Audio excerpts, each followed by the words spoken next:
Catholic traditionalist. Personally, this one ought to be interesting. Let's go to 10 after this one, though.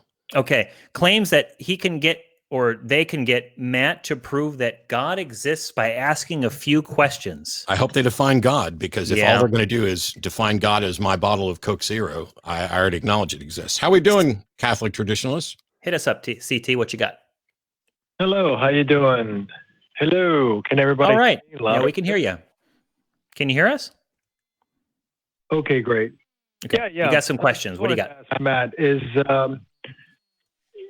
with regards to does he agree that conceptualization of logical reasoning takes place in the mind? I have no reason to think conceptualization can take place anywhere other than the mind. Did you say it can take place anywhere other than the mind? I said I have no reason to think that conceptualization can take place anywhere other than a mind. As far as I know, by definition, conceptualizing requires a mind. Yes. Okay, great. Thank you. So, great. So, but you assume that what you're experiencing is actual, that it's true? No, I don't assume that what I'm experiencing, my understanding of my experience is true, because I know that my experiences are not always true. There's optical illusions and other things.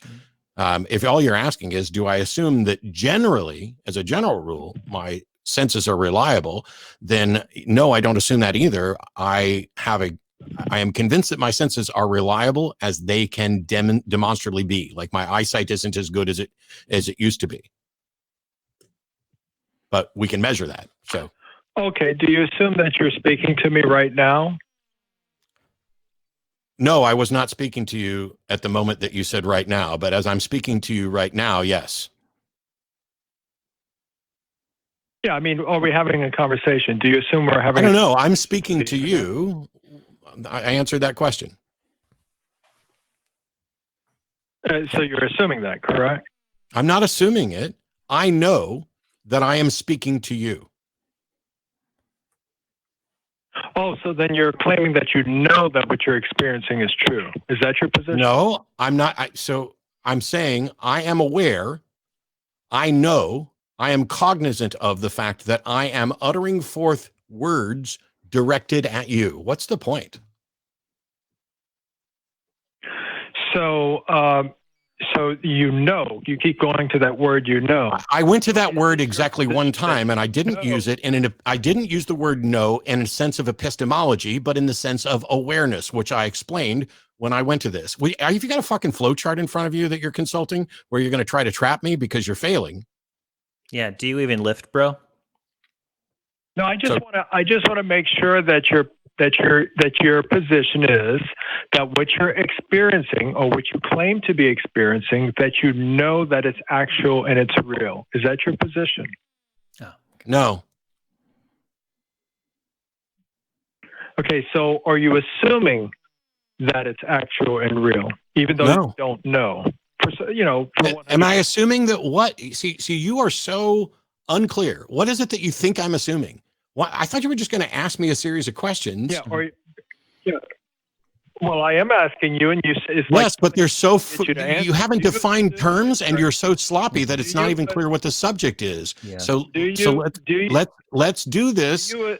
Holy shit! You're not even fucking listening. Go ahead, please. Occupy all of my time with pointlessness. Go ahead. Okay. Yeah. The fact of the matter is, if you were able to go ahead and simply answer my questions, I could get you to admit that God exists. Then ask your fucking questions and stop being silly about it. When did I refuse to answer your questions? Ask me your questions. Go. Okay. Do you assume, or do you know for certain that you're speaking to me right now through the internet? That is a false dichotomy. I neither assume nor know in a knowledge-based sense. I am aware. Are you going to let me? What if you ask me a fucking question and I'm in the middle of answering it? Why would you interrupt me? You're not answering it. I'm answering. So the fact that hey, let me ask you this, caller. When did you stop beating your spouse? When did you stop beating your spouse? Why are you afraid of taking Darth Darkin's call? I'm not afraid of Darth Dawkins or anybody. Are you going to ask me a question and get the answer or not? You're afraid of him. Okay. Because every time he calls... If you're so good at reading my fucking mind, why would you need to ask me questions? And why couldn't you come up with questions that you could ask me in a way that was useful? I'm not afraid of Darth Dawkins or anybody. What I am afraid is wasting my audience's time. And with you sloppy thinkers asking sloppy questions, that's a waste of their time. So ask the questions. I will give you the answers. And let's get on to proving that God exists. Okay, why won't you take Darth Dawkins' call, Matt? Are you going to ask me questions that lead to the proof of God, or are you going to ask me why I won't take Darth Dawkins' call? Because you get to ask one or the other, and that's it. See, audience members, notice that he doesn't answer any... Catholic, hang on. No, don't hang up. Don't hang up. Don't hang up, and don't fucking interrupt me. Audience members, notice that as he asked questions, I offered answers, and I would continue to do that. But notice that this person seems to be a tool for someone else who has frequently in the past called the show, and I had in fact interacted with, but we no longer allow because it's a waste of time. So caller, are you going to ask me the questions that prove that God exists, or are you here to suck my dick to try to get me to pay attention to your soy boy friend Darth? You need to... You're off mute. If you're going to have a conversation. I'm waiting for you. Because you and, well, not necessarily you, but your other friends like to pretend like soy boy is some sort of an insult. So are you here to shill for Darth Dawkins, or are you going to ask me the questions about God? Because one of them is relevant to the show, and the other one shows that you are just as useless as the person you're shilling for. So which is it? Watch your language, because you're speaking to a Christian. Hey, hang on. I don't ever have to watch my fucking language around any fucking buddy, irrespective of what they believe. How dare you suggest that I have to speak to you in a certain way? Are you afraid to have a conversation with me just because I used harsh words? You need to promise me that you're not going to use vulgar... I don't need to promise you shit. Fuck you, fuck your God, fuck your arguments, fuck everything. Are you going to ask me the questions, or are we going to move on? Answering my I think he's afraid to ask the questions. You're terrified to ask me the questions because you are not nearly as clever as you think you are. You coward, bring it on. Oh, I think he hung up. Say la vie. I know. Aw.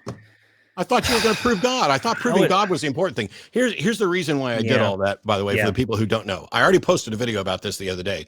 There's a group of people who've decided that I'm just a terrible coward who won't answer questions and is terribly afraid of all these internet nobodies with no audience and no credentials while I'm having debates with scholars.